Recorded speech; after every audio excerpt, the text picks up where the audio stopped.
Mag die Here jou geloof vandag versterk. Romeine 10 vers 17 sê die geloof is dus uit die gehoor en die gehoor is deur die woord van God.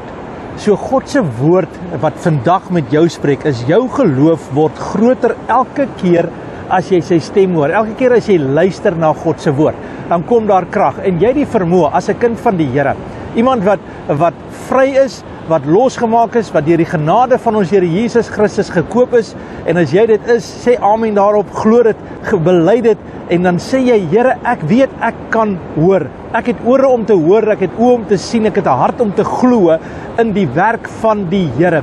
Jy het daar die vermoë vandag. Jy het die vermoë om oorwinning te kry, jy het die vermoë om deurbraak te kry. Vandag kry jy nuwe geloof. Vandag breek die Here vir jou deur. Glo in sy vermoë.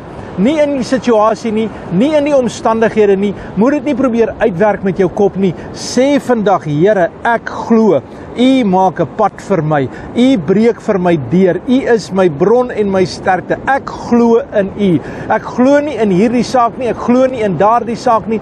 Ek glo in die verlosser, in die oorwinning, in Jesus Christus. Ek dank U, Here, daarvoor. Dankie dat jy vandag deurbreek, dat jy vandag die antwoord het, dat jy vandag kan hoor, en elke keer as jy die woord van die Here hoor, glo.